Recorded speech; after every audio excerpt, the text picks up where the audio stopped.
Hemen koyduğum at. Tamam annem. Hadi dedik ver sen önce bir.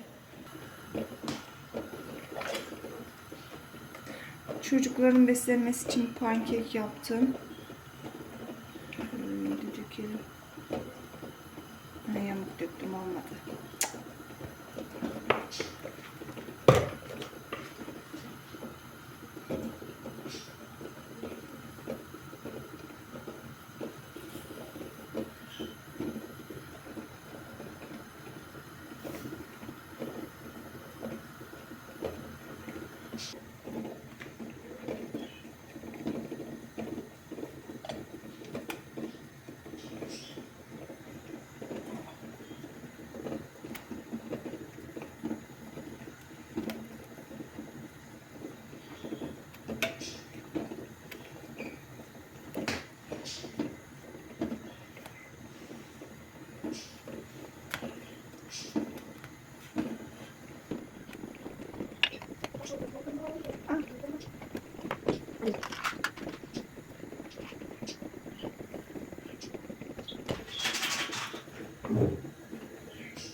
Daha pekmez. Çikolata mı yiyeceksin? Gel. Çocuklar okula yolcu ettim arkadaşlar. Pankek o kadar çok yapmışım ki bugün. 2 ölçü yapmıştım. Tek ölçü yetermiş. Böyle çocuklara bol bol koydum. Yanına çikolata koydum. Sürmemi istemediler. Kendileri sürecekler. Böyle küçük saklama kapları vardı. Onlara koydum.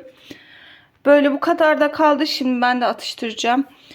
Aslında ben kahvaltımı ta 10.30-11 gibi yapıyorum ama bugün erken yapacağım. Çünkü bugün dikiş kursumuz açıldı.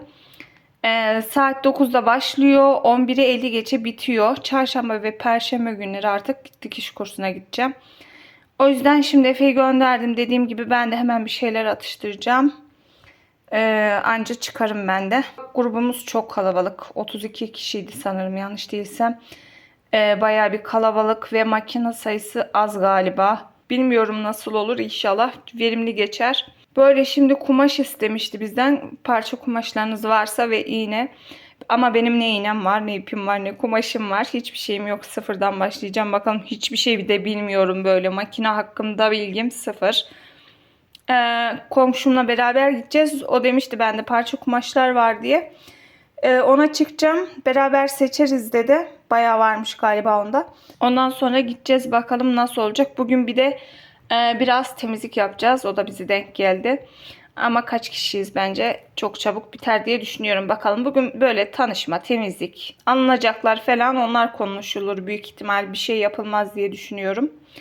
Bakalım, öyle hemen yatakları bir toplayayım, toparlayabilirsem ondan sonra çıkarız. Mutfağımı şöyle toparladım. Ay ne kadar karanlık çıkıyor. Şöyle açayım ışığı.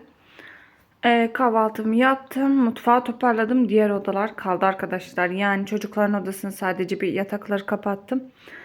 Böyle çaysız bir kahvaltı yaptım. Çay olmadan da kahvaltıya kahvaltı demiyorum. Gerçekten hiçbir şey anlamadım bugün. Çok özeniyorum böyle çay olmadan kahvaltı yapanlara ama yapamıyorum. Olmuyor yani. Kurs da uzak arkadaşlar bize. Yani bir 15-20 dakika var herhalde yürüme mesafesi. Çok yakın değil yani. Bir de yokuş olduğu için yoruyor insanı. Ama bir yönden şöyle düşünüyorum. Benim için de yürüyüş olmuş olacak. Bir taraftan iyi. Ben kurstan geldim arkadaşlar. Bugün bayağı az bir kişi gelmişti. Temizlik olacaktı. Büyük ihtimal temizlikten kaçtı herkes. Şöyle hocamız çok güzel. Yani çok bilgili, tecrübeli. Çok sevdim. Bugün zaten pek bir şey yapmadık. Hocanın da dediği gibi böyle bir ufak tefek dikişler gösterdi bize. Temizlik yaptık. Zaten yine de vardı bir 10-15 kişi. Şey yaptık. Çabuk bitti yani. Bakın şöyle ufak bir çalışma yaptık. Tabii ben hazırlıksız gittim. Böyle tanışma olacak diye hiçbir şey götürmemiştim. Haftaya etekle başlayacağız. Etek için kumaş alacağım ve sabundur falan, işte bazı malzemeler almam lazım. Hiçbir şeyim yok, sıfır bilgi. Şöyle şey yaptık. Bu makine dikiş diye geçiyordu sanırım, yanlış değilse. Şöyle her köşesine böyle az az bir deneme yaptık. Şu kot diyorum, kumaş pantolonlar için gizli dikiş. Bakın. Şöyle çevirdik. Burası pantolonun dış yüzeyi gibi düşünün. Böyle ipin geçmemesi gerekiyormuş. Bende hiçbir bilgi yok tabii. Yeni öğrendim bunları. Şöyle bir zikzak mı diyorlardı. Öyle bir dikiş yaptık. Belli olmuyor pek ama. Böyle arkadaşlar. Bir de yine kot pantolonlar için ya da eşortmanlar için uygulanan şu kadınlarda uygulanıyormuş bu. Paçalar için. Böyle 1 2 3 tane işte dikiş tekniği öğrendik. Bu elde dikmek için ya da temel bilgiymiş. Kumaş almam gerekiyor. Onun için bir gün Kızılay'a giderim. Malzemelerim yok. Bu arada yarına da benim misafirlerim var. Onlar için bir tatlı yapmayı düşünüyorum. Borcamda pasta yapacağım yine. Bir gün önceden yapınca hem daha güzel oluyor, dinleniyor da. Onu yapacağım ama biraz acıktım. Sabah doğru düzgün bir şey yemedim. O Efegil'e yaptığım pankeklerden birkaç tane atıştırmıştım. Şimdi kendime bir şeyler hazırlayacağım. Pasta için süt gerekiyordu arkadaşlar. Evde var, açılmış ama yetmez sanırım. Şimdi artık çıkmaya da üşenirim. Yoruldum, bir de açım. Artık Emre'ye söylerim. Gelirken alır. Bu akşam bir de biz misafirliğe gideceğiz. Emre yüzme kursundan direkt oraya geçecekler. O tarafta çünkü. Ben de kayınvalidemlerle beraber gideceğiz. Bir asker uğurlaması için. Bir de son videoma yaptığınız yorumlar için hepinize çok teşekkür ederim. Sevildiğimi bilmek güzel hissettirdi gerçekten. Son günlerde gerçekten böyle hiç motivasyonum yoktu. Yani içinden video çekmek gelmiyordu. İsteğim yoktu. Artık bu gazda giderim. Her zaman desteğinizi de gösterirseniz çok çok mutlu olurum. Çünkü diğer türlü sanki böyle kendi kendime cebelleşiyorum gibi. YouTube'da yorum ve beğeni çok önemli arkadaşlar. Yoksa diğer türlü ne yaparsanız yapın aynı yerde kalıyorsunuz. Şöyle borcamımı bir güzel yağladım arkadaşlar. Borcamda pasta yapacağım. Yarın için tatlım önden hazır olsun dedim. Bu bekleyince çok daha lezzetli oluyor. Böyle daha önce bunu bir kere denedim. Çok güzel olmuştu. Şöyle 4 tane yumurta kırıyorum. Bunu 1 su bardağı toz şekerle güzelce köpürteceğim önce.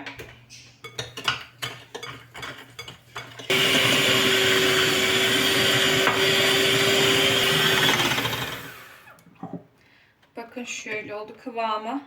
1 çay bardağı da süt ekliyorum. Bu arada bizim dikiş grubundan hocamız listeye attı. Alınacaklar listesi. Benim hiçbir şeyim yok.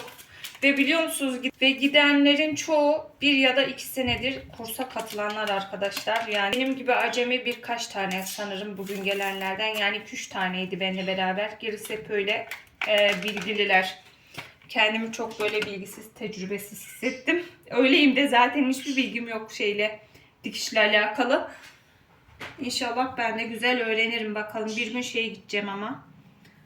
Kızılay'a gidip kumaş alacağım. Bir de ben arkadaşlar hamur yoğurma makinesi almayı düşünüyordum.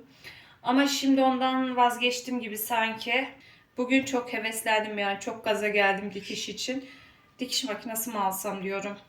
Sizin kullandığınız varsa makine ya da bana bir önerdiğiniz güzel böyle bir makine varsa bana söylerseniz çok memnun olurum. Çünkü hiç anlamıyorum makinalardan da, ne tür bir makine almam lazım, nasıl olur, hangisi iyi olur. Bana yazarsanız çok sevinirim. Şimdi o yöne doğru gidiyorum yani. Büyük ihtimal dikiş makinesi alabilirim.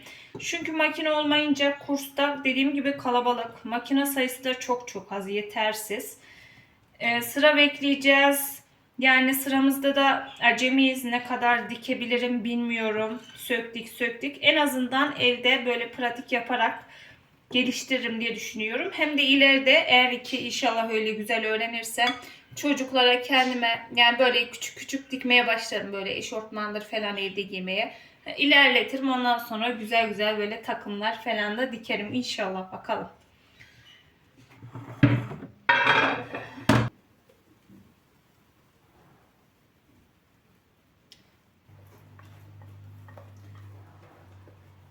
Şöyle hafif de kenarlara bulaştırıyorum. Bu şekilde panispanyalar eşit bir şekilde kabarıyor arkadaşlar. Yoksa bir tarafı kabarıyor, bir tarafı alçak oluyor. Şimdi yine öyle oluyormuş. Böyle diyorum ama düzelteyim. Bunu fırına gönderiyorum.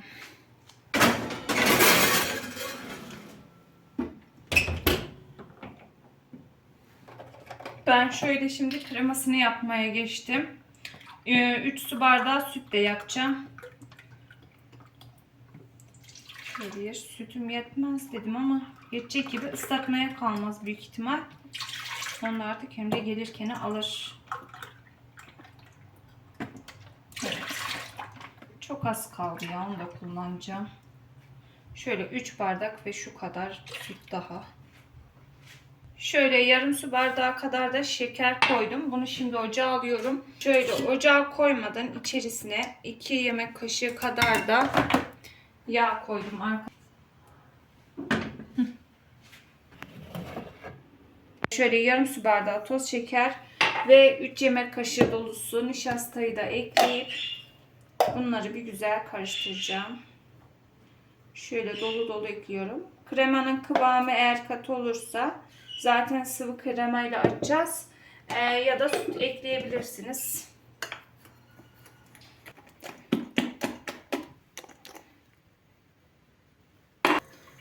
Şimdi şu sütle karışımı yavaş yavaş açalım. Yumurtanın kesilmemesine dikkat etmemiz gerekiyor burada.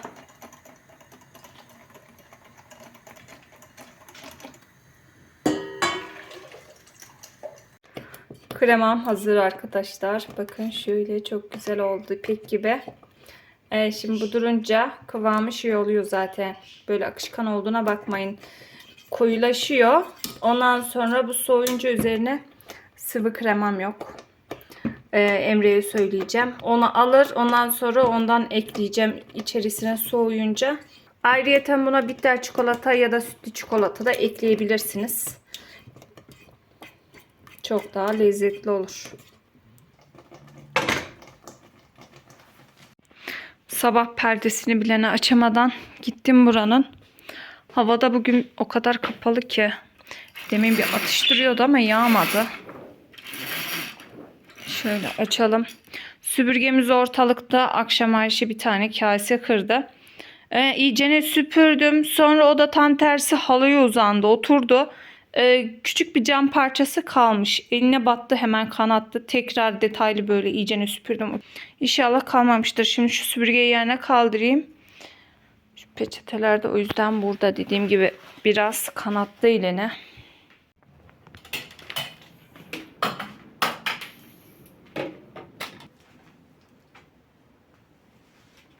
Şunlar kurumuş, hemen çantalarını hazırlayacağım.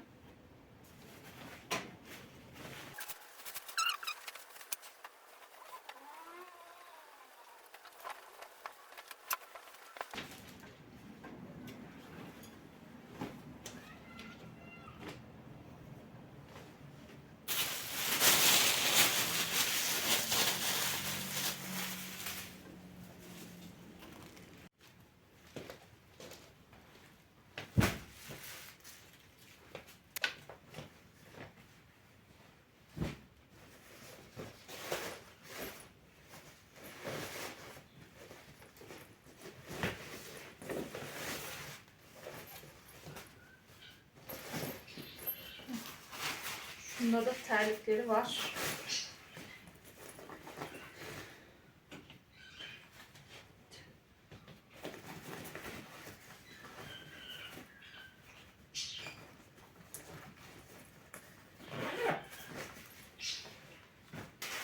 Şöyle bir tane temiz boş poşet koyuyorum. Islak havlularını koyuyorlar içerisine. Tamam, Efe'nin çantası hazır.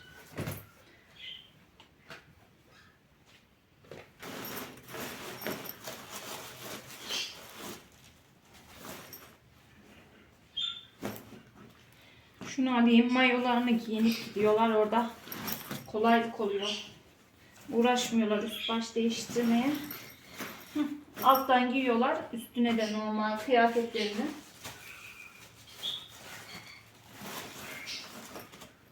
şey koyacağım, poşet koymayı unuttum.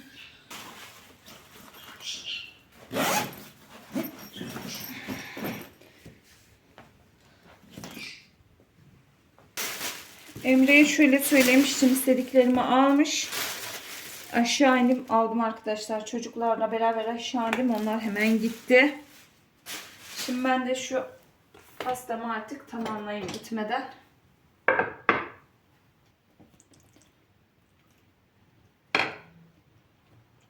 Şöyle önce her yerini ıslatalım be. Şöyle 2 bardak sütle ıslatacağım.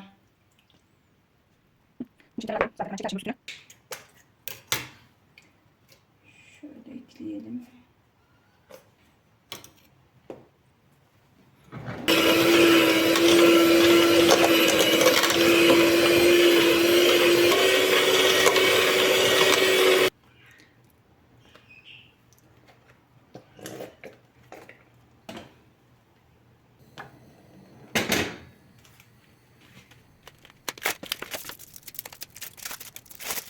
Evet, şöyle krema kaynamadan hemen içerisine çikolatayı da ekleyip eriteceğim.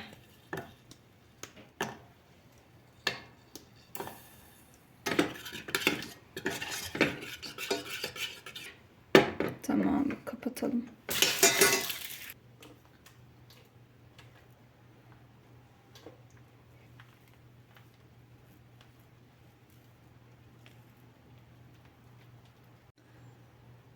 Ben neyi unuttum biliyor musunuz arkadaşlar? Bu unutkanlığın başa bela.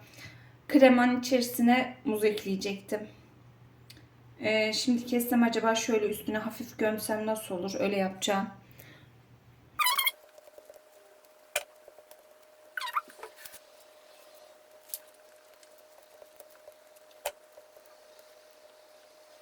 Şöyle her tarafına güzelce gezdirelim.